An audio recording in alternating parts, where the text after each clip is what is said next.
Réformiste. Ouais, exactement. Avec le talit et tout.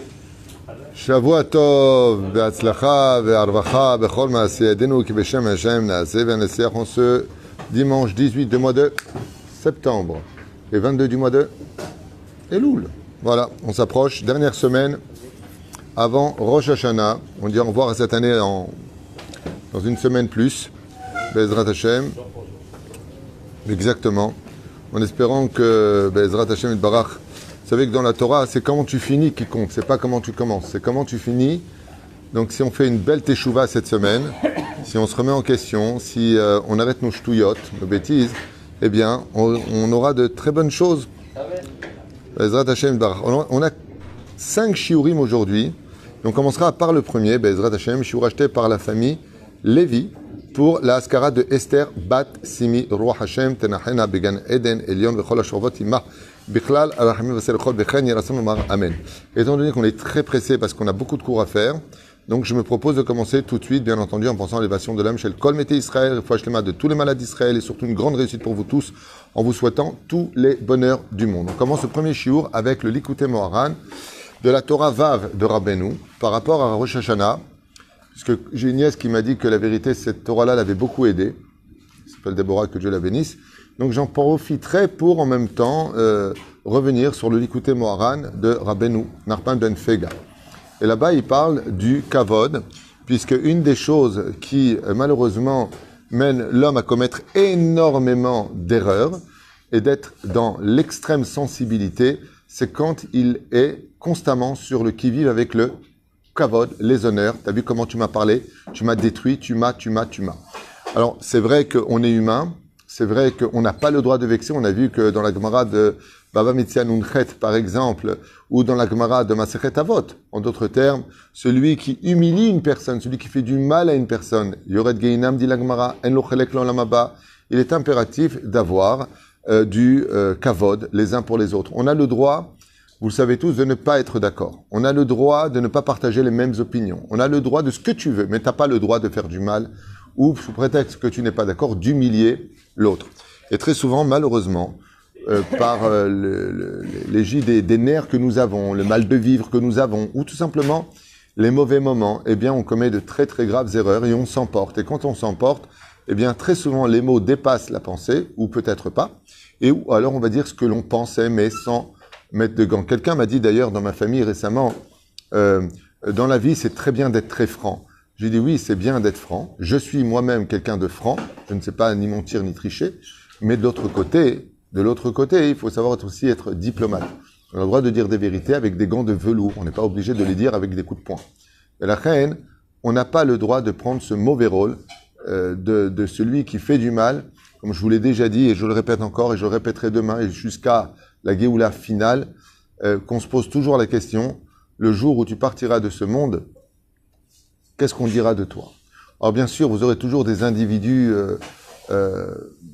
nauséabondes qui, quand on lit les biographies de nos sages, mais mon Dieu, soit le Chida Kadosh, le Maharal de Prague, que ce soit le Ramchal, on a brûlé ses livres, le Rambam, on lui a... Rabbeinu Nachman, de qui on n'a pas dit du mal? Qui n'a pas eu d'ennemis? Moshe Rabbeinu est celui qui a peut-être eu le plus d'ennemis, David Ameler. Donc on ne peut pas plaire à tout le monde. Il y aura toujours des individus qui, à l'image de Doeg Adomi, de Achitophel, et bien d'autres qui ont voulu presque la mort du roi David. On peut arriver carrément jusque-là. Et pourtant, dans l'ensemble, grâce à Dieu, David Melech Israël Chayav et Kayam, il y a toujours des gens qui vont vivre des complots pour vous vouloir du mal. Aval, dans l'ensemble des choses, comme on le voit dans les encens, les 11 encens sentaient extrêmement bonnes, sauf une qui sentait extrêmement mauvaise. Et de là, tu apprendras que la vérité ne sort que dans son contraste. Ça veut dire que si tu n'as pas des gens qui te haïssent quelque part, eh c'est que tu n'es pas quelqu'un de émettre. Parce qu'on ne peut pas plaire à tout le monde, malheureusement, surtout dans notre génération, qui est dans l'extrême sensibilité, le mal de vivre, même si c'est une très belle génération, on peut trouver beaucoup de sroutes dans cette génération, mais il y a beaucoup de choses qui ne vont pas. Quand on va chez le médecin et qu'on lui dit « voilà, j'ai mal au doigt », et le médecin te dit « oui, mais l'autre main va bien ». On lui dit « en douille, je suis pas venu pour parler de ma main qui va bien, je suis pas venu de parler du doigt qui va pas, qui est cassé ». Donc, il n'y a pas de problème de dire ce qui va pas dans une génération, il n'y a pas de problème avec cela, contrairement à des sont toujours ces gens un peu curés comme ça qui te disent ouais, mais non, faut voir que le bien de la génération. D'accord, on n'a pas dit qu'il n'y a pas du bien. Il y a aussi du mal et il faut le soigner. Comme ça, tout est bien. C'est-à-dire, sinon, ça ferait longtemps qu'on aurait la Géoula si c'était tellement bien comme tu le dis. Bien. נתחיל בעזרת השם את השיעור הנפלא הזה של מורנו הרב, עטרת ראשנו ותפארתנו, אהובנו, רבנו נחמן בן פגה, זכותו יגן על כל עם ישראל. ויאמר אדוני אל משה, קרא את יהושע. Vous savez que il y a un moment dans l'histoire où Moshe Rabbeinu va donner eh bien, ses galons à Yoshua bin Nun. Et on a vu que Moshe va pas supporter. Quand tu es en bas de l'échelle, tu supportes ta vie. Quand tu es en haut de l'échelle, tu ne supportes plus de descendre. Quand tu as un train de vie sur lequel tu es habitué, quelqu'un qui vit avec 100 000 shekels par mois, tu lui donnes 10 000 shekels pour vivre, allez, tu lui donnes 20 000 shekels, allez, tu lui donnes 50 000 shekels, c'est pas mal, c'est pas rien. Pour lui, c'est un Gehinam. C'est un Gehinam, la Gemara en parle en long et en large. Il y avait un clochard qui vivait dans la rue, il a demandé du vin, on lui a envoyé du vin. Il lui a dit, pour qui il a envoyé cette pinette? Il lui a dit, attends, t'es gentil ou quoi? Tu vis dehors, on te donne du vin, tu veux du vin, et tu dis, c'est quoi ce vin? Qu'est-ce qu'il a fait? Il s'est renseigné en disant, c'est qui lui? Lui, c'est un homme qui était très riche avant. Il a couru faire une grande teshuva, il lui a apporté du vin, château brillant, je sais pas ce qu'il lui a envoyé. Baruch Hashem, je connais pas. Quel vin il lui a envoyé? T'as aussi, Mouton, on dit? Mouton Rothschild? Ok, bon, il lui a envoyé un mouton, je vais aller plus haut que toi, un bœuf pour Rothschild. Je connais pas. L'homme est chané. En tout cas, il a envoyé un vin de très grande qualité et il s'est excusé. Pourquoi? Nous avons une loi dans la halakha qui dit que quand un homme était très riche et qu'il a tout perdu, toute la ville se doit de se réunir pour lui rendre sa fortune, tellement la mort est vécue à chaque seconde. Combien on doit avoir de la compassion pour toutes ces personnes qui malheureusement sont tombées de leur statut. Rabbeinu maintenant, il commence avec un Mahamar Nifla, que j'aimerais essayer, je dis bien essayer de vous faire vivre, donc je suis revenu dessus la semaine dernière, et c'est vrai que ça nous remet quand même les pendules à l'heure. Parce que Moshe Rabbeinu n'a pas supporté, quand Dieu a appelé Yoshua, au lieu de l'appeler lui, Moshe il a ressenti une telle descente aux enfers qu'il a dit « Je préfère 1000 morts qu'une seule jalousie ». Pour dire à quel point c'est dur quand tu n'es plus honoré. Je connaissais même une personne que j'aimais beaucoup qui en France était « Monsieur le grand rabbin est appelé à monter ». Il est arrivé ici, on lui disait même pas bonjour. Il a fait une dépression de 2 ans. C'est lui qui m'a raconté. Quand tu es en haut de l'affiche et que tu arrives quelque part et que tu n'es plus rien du tout, c'est une descente aux enfers. C'est là. Regardez Maurice. Hein?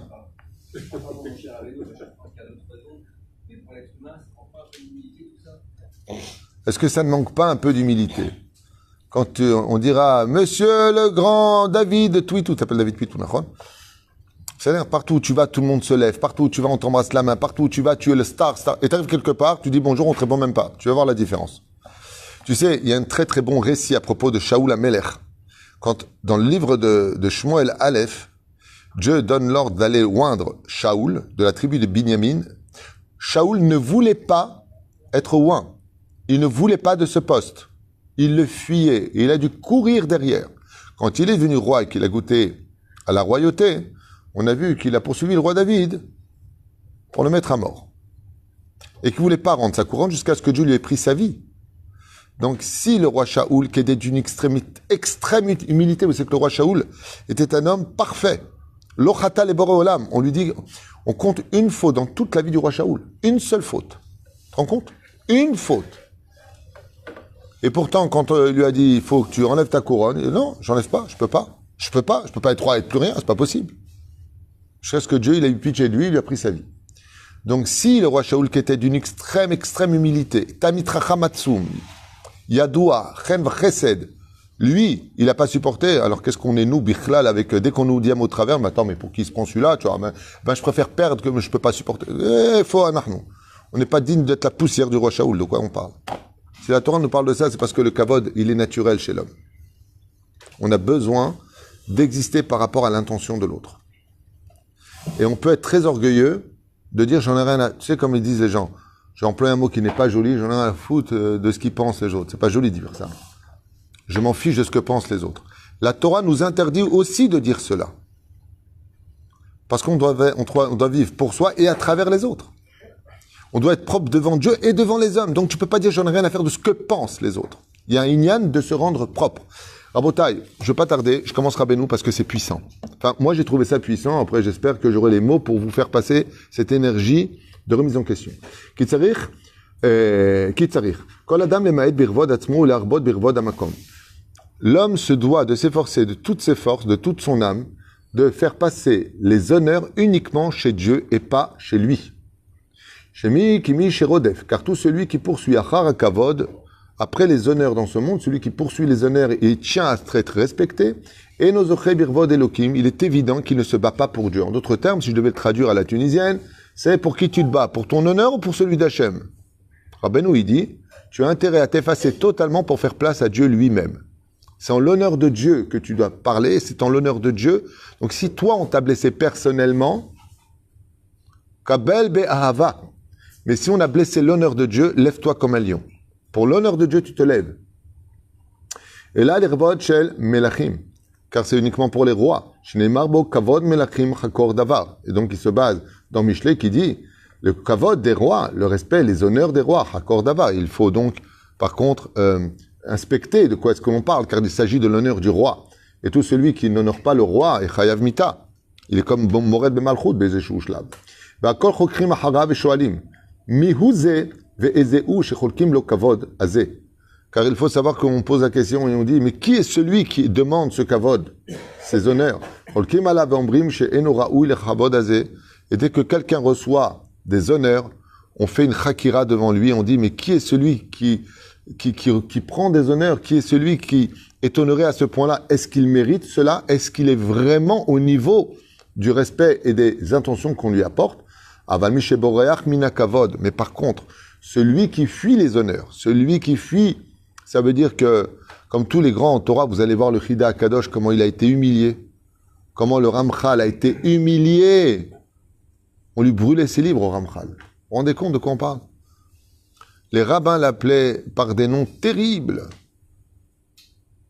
Bien sûr, il avait une Torah de vérité. C'est-à-dire. Et à cause de cela, d'ailleurs, il existe des gens qui vont se faire passer pour des victimes comme le Ramchal, comme le Rambam. Et ils te rient comme ça. C'est des théâtres. Oui, je sais. Qu'est-ce qu'il y a?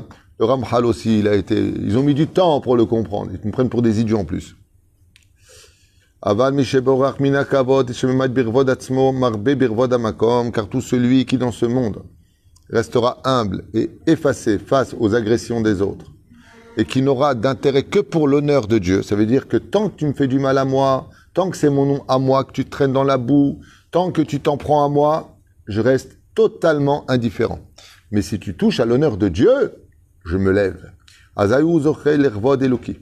Et Rabbi Nachman dit, celui qui est par exemple humilié, celui de qui on dit du mal, il n'a rien fait, et ainsi de suite, et qui ne recherche pas les honneurs, il ne veut pas qu'on l'honneur spécialement, ok, c'est ce que tu penses, c'est le mal à asot, manière à asot, zocheu birvod eloki. C'est Dieu lui-même qui vient l'honorer, lui-même. Ve'az en bene adam chokrim al kevodo. Et parce qu'il reste humble, eh bien, on ne vient pas chercher derrière lui, en fin de compte, l'arkor, s'il mérite ou pas ce kavod. Im uraoui ve'im lav, s'il est digne ou pas. Ve'alav ne'emar, et de lui, il est dit dans Michelet, kevod elokim aster davar. Les honneurs de Dieu, je les cacherai, dit Hachem, qui a sur l'arkor al kavod azeh, car on n'a pas le droit de vérifier ou de chercher derrière cela. Okay? Non, ça n'a rien à voir avec ça. On dit, qui est celui qui est digne d'honneur? C'est celui qui honore les autres. Donc, alors justement, là, tu confirmes, tu devances Rabbeinu dans les écrits, c'est que, qui est digne d'honneur? Maintenant, on va poser la question, alors, je t'aurais posé la question à l'envers en disant, alors, qui c'est qu'on doit honorer? C'est celui qui honore les autres. Voilà ce que ça veut dire. Mais là, on n'en est pas là. Là, on est dans le shlav de, par exemple, tu es un grand professeur en philosophie, tu as eu beaucoup d'élèves, et puis que tu vois pas Lévi, là, 2 balles, et toi, tu entends ça. C'est-à-dire, de qui on a parlé? Non, parler de toi. Et toi, tu restes indifférent. Pourquoi? Parce que, c'est même trop d'honneur, 2 balles, peut-être que je joue qu'une balle. Mais par contre, on vient dire, tu n'as pas la Torah qui l'enseigne au nom de Dieu, tu ne crois pas lequel Dieu y croit. Oh, on se calme, là, maintenant, vous parlez de Dieu. Que tu restes indifférent à ton honneur personnel, c'est une preuve. C'est-à-dire que quand on vous descend, c'est une preuve que vous êtes honoré par Dieu. C'est Dieu qui vous honore. Comme ça dit Rabbi Nachman. C'est quelque chose d'incroyable. Si on ne t'honore pas, alors que tu mérites bien sûr ces honneurs. On ne parle pas de quelqu'un qui n'est pas honoré et il dit ouais, on ne m'honore pas, mais tu ne mérites pas ces honneurs. On parle de quelqu'un qui mérite mais qui n'est pas honoré. C'est parce que c'est Dieu lui-même qui l'honore. C'est un privilège d'honorer quelqu'un qui mérite d'être honoré. Je vous donne un exemple. Un grand Talmid Chacham rentre dans la synagogue, très connu. On se lève pour lui. Pour qui est l'honneur? Pour lui ou pour celui qui se lève? Zaché là. Une grande question. En philosophie, tu devrais faire un sujet sur... Hein? Pour qui est l'honneur? Tu reçois quelqu'un. Pour qui est le kavod? Celui qui reçoit ou celui qui est reçu? Chez l'Agdola. Et vous verrez que le plus grand... Alors, ça revient à ce que tu as dit. C'est celui qui honore les autres, qui lui est digne de tous les honneurs. C'est ça? Donc, c'est quand tu honores une personne que tu es digne d'honneur. Regarde d'ailleurs quelque chose d'incroyable. Le père rentre à la maison.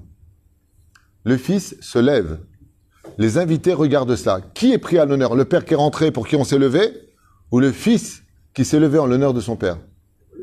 Ben, tout le monde te dira le fils. Et pourtant, c'est lui qui a honoré les autres. C'est parce qu'il a honoré les autres que maintenant on est digne des honneurs. Donc, en d'autres termes, sois toujours sur le qui-vive.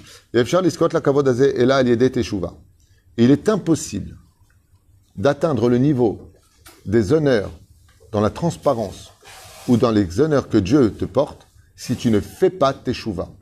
En d'autres termes, quand on t'insulte et quand on te fait du mal et quand on te descend du niveau minimum de l'être humain que tu es, c'est parce qu'Akadosh Baruch Hu Dafka, il est en train de te nettoyer pour que tu fasses une teshuva sur une base excellente.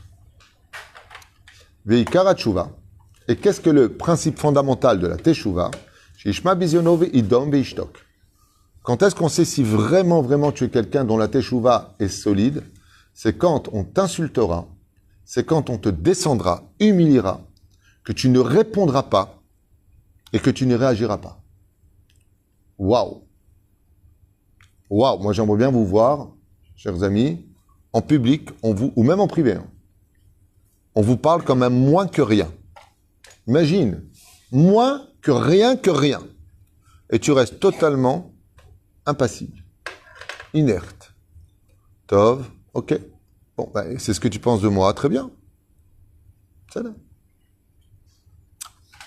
Tu raccroches, et comment tu vas? Ça va. C'est dur, faut avaler la pilule, mais ça va. C'est pas très dur. C'est quand ça arrive, je peux te dire que t'es nu. Moi, une fois, j'ai eu ça en voiture, j'étais avec ma femme. Quelqu'un appelle au téléphone et il me dit David. Alors je lui dis bonjour, enfin plutôt bonsoir. Ouais, c'est toi le mariole? Alors je lui dis je suis content de savoir que j'ai pu faire rire un jour. Ma femme était outrée. Et la personne est très très agressive. Et bon, Bekito Hélène, c'était un couple que j'avais refusé de faire le Shalom Bayit parce que le mari était malade mental, c'est-à-dire une vraie pathologie, mais vraiment. Et donc, j'ai simplement refusé de faire son Shalom Bayit, et donc je me suis fait. C'est son dernier espoir. D'abord, je fais ce que je veux. Si j'ai envie de le faire, je le fais. Si j'ai pas envie, je ne le fais pas. Je dois rien à personne. Mes rendez-vous sont gratuits, donc je peux quand même à un moment dire non. Si j'ai pas envie, parce que j'ai pas envie de moudre de l'eau, ça sert à rien. Ça sert à rien parce que tu vas essayer de me manipuler pour que je te ramène ta femme. Je veux pas. Va chez quelqu'un d'autre. Il y a des thérapeutes, il y a des gens qui vont te prendre 400 shekels des 3 quarts d'heure. Va chez les autres. Je fais ce que je veux. J'ai pas envie. Et la personne m'humilie. Blissoff. Bien entendu, je raccroche en lui demandant de se calmer. Et j'ai dit à ma femme ce soir-là, d'ailleurs, Baruch Hashem, j'ai fait une grande kapara. Baruch Hashem. C'est une grande kapara. Mais si j'avais pas fait de tchouva, j'aurais demandé son adresse, j'aurais débarqué là-bas, et je lui ai dit, viens me le dire en face. Allez. C'est la différence. Echata teda. Si be'emet. Quand tu te lèves à la Torah, tout le monde chante pour toi, tout le monde se lève. À Kadosh Baruch Hu, vous savez que c'est un moment d'examen terrible. Dieu voit, est-ce que tu es sur le qui-vive des honneurs qu'on te fait, ou est-ce que toi-même, tu es conscient qu'on se lève que pour quelques petits enseignements que tu as apportés en plus, mais tu restes complètement transparent à ce kavod, et toi-même, tu chantes avec eux. Parce que c'est l'honneur de la Torah qui est là. Faites très attention. Sachez que de recevoir des honneurs raccourcit la vie. d'être sans honneur, d'être humilié, rallonge la vie. Rallonge la vie. Comme ça dit Rabbi Nachman. Si vous voulez parler, juste un peu. Oui. Non, mais lui, ça n'a rien à voir. Il est venu pour apporter le Tikkun HaKlali, il a donné, il est parti. C'est là. Ve'efshar, donc, on ne peut pas obtenir ce tel niveau. Et comment on sait? Chez Ishma Biziono, quand il entend de lui qu'on parle du mal, il dom ve'ishtok. Il dit rien, il ne réagit pas, alors qu'il pourrait tout à fait réagir. Qu'il l'aide kavod, belakaf, ve'akaf ou keter. Car il n'y a pas de kavod si ce n'est que par la lettre kaf. Et la kaf, pourquoi on appelle ça kavod? On appelle ça kavod, une chose kaved, qui veut dire lourd. C'est quelque chose de lourd à porter. Le kaf du mot kavod vient du mot keter. Et le seul qu'on doit honorer sur terre, c'est Dieu. Tant que c'est toi, on ne doit pas tenir compte. Prenat teki. Vechinat teshuva. Qui yeda anazamin. C'est pour ça qu'on fait teshuva pendant 30 jours. Et après, on dit Amelech HaKadosh. On pose le keter. On fait Yom Kippour, qui est Dargat keter, qui veut dire la couronne. Non, les tava baolam. Qui tov lo shelo nivra mishenivra. Sheba le ter et atzmo. Alors il dit comme ça Ainu kodam et teshuva adain en lo avaya. Tant qu'il n'a pas fait teshuva, le nom de Dieu n'est pas sur lui. Keilu adain lo nit ava baolam. C'est comme si il n'était pas encore désiré dans ce monde. Tant qu'une personne n'a pas fait teshuva, il y a un truc qui ne va pas entre sa naissance, son existence et la vie sur la terre sur laquelle il vit, car le monde a été créé pour servir Dieu. Shneemar, kol ma shenivra baolam, lo nivra ela ervodo. Ki tov lo shelo nivra mishenivra. Car celui qui n'honore pas Dieu dans ce monde aurait préféré pour lui, il aurait été préférable pour lui de ne pas naître que d'être né. Uksheba le ter et atzmo. Et quand il viendra se rendre pur la sot teshuva et de faire teshuva, az umiprinat eheye. Il sera un prinat, il sera. C'est un des noms de Dieu. Ainu sheilo avaya baolam. Et donc, en d'autres termes, qu'il aura la vie sur terre. Ainu anan zamir le eve, prinat keter, ki keter leshon matana, prinat teshuva. Et donc, le rabbin il rentre dans le domaine que la teshuva est un cadeau, comme une couronne posée sur la tête. Et qu'est-ce que fait la couronne? Elle vient honorer la personne de son mérite. Quand tu déposes une couronne sur quelqu'un, c'est que tu montres par là que tu viens l'honorer. C'est pour cela que nous crions d'ailleurs tous les Shabbats, le jour de la Malchut, Keter yitenu lecha. Nous te mettrons une couronne sur la tête. Qu'est-ce que veut dire cette phrase? Nous venons t'honorer. Reine, quand on prenne ta couronne personnelle, quand on lève ta couronne, Rabbi Nachman, il dit de toute façon, sache une chose. Benkar ou Benkar, dans les deux cas de figure, si tu as une couronne sur la tête, fais attention que cette couronne soit mise sur la tête d'Hachem. Et si on te retire la couronne de la tête, c'est parce que Dieu veut te poser lui-même sa couronne à lui. C'est quand quelqu'un est envoyé pour te retirer la couronne du respect qu'on te doit, de te parler comme un humain, au minimum du minimum, et qu'on te rappelle que des choses terribles, qui te blessent jusqu'à l'os, qui te blessent jusqu'au plus profond de ton cœur, eh bien, sache que c'est parce que Akadosh Baruch Hu lui-même veut te déposer la couronne. Le Mahad Avardome, il dit à sa fille ou à son fils, jusqu'à maintenant, tu n'avais qu'une couronne de paille. Je vais envoyer quelqu'un qui va te pousser. Cette couronne tombe par terre, et c'est le roi des rois qui lui dépose une couronne d'or sur la tête. Vous ne pouvez pas la déposer tant qu'il y avait une couronne de paille. Chaque fois qu'on est humilié par un proche, par une personne, par des gens qu'on pensait être des amis, et qu'on te fait un mauvais nom, et qu'on te parle quand même moins que rien, et con, eh bien, il faut savoir qu'en réalité, c'est parce que Dieu, il avait mieux à faire que de déposer cette couronne de paille, si ce n'est que de t'honorer par une couronne d'or sertie de diamants. C'est Péroucha d'Avar. Et la reine, surtout à la veille de Rosh Hashanah, surtout dans les temps modernes dans lesquels nous sommes, où nous sommes dans l'extrême sensibilité, dans la recherche des honneurs, la recherche de l'existence au regard de l'autre. Vous allez voir combien de disputes vont éclater simplement parce qu'il lui a pas dit bonjour. Parce que, mais c'est des trucs de fou. C'est des trucs de fou. Il t'a pas dit bonjour. Bah, dis-lui toi bonjour. Ah non, c'est moi le plus vieux. Ah, t'as que ça à faire dans la vie. La vie est tellement belle, tu auras tellement d'occasions de sourire. Non. J'ai des principes. Et vous savez que les principes de la vie étranglent tous les bonheurs de ce monde. Ou pire encore, oui, ben à mon époque, ben retourne. Dans l'époque d'aujourd'hui, c'est plus comme ça.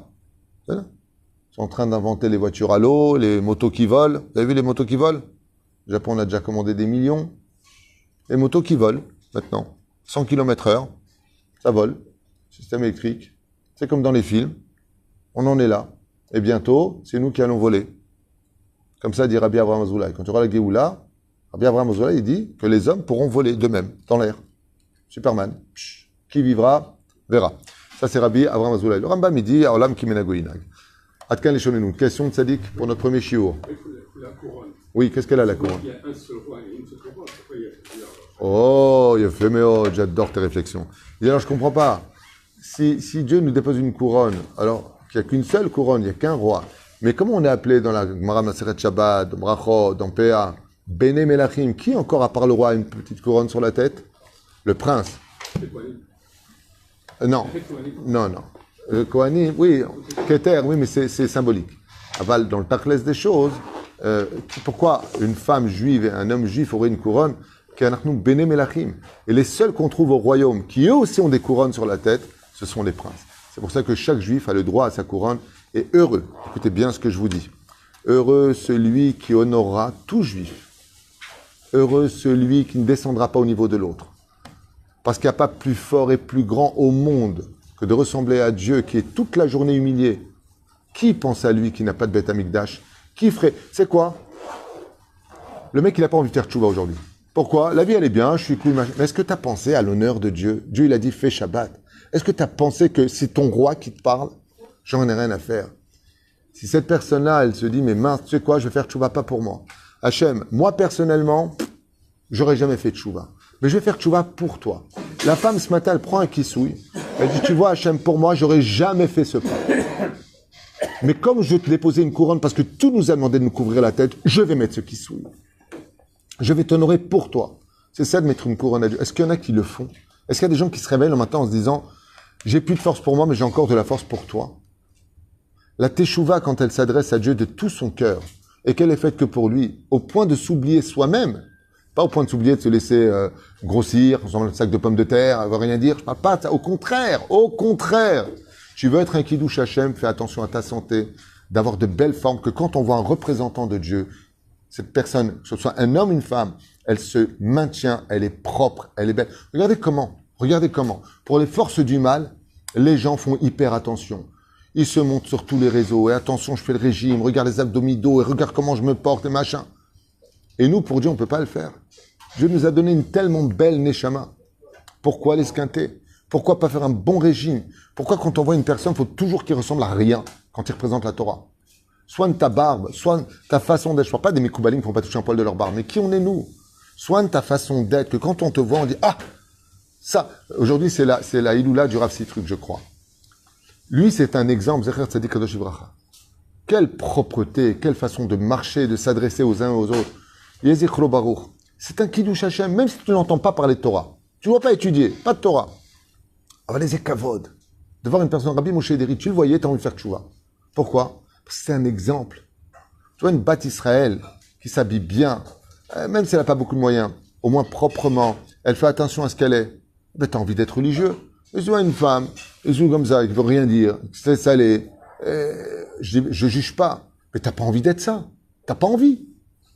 D'accord? Tu peux t'arranger, être très mignonne, tu peux être bien dans la vie. Et c'est un kiddush Hashem. La preuve en est, la Torah le stipule. Sarah était belle.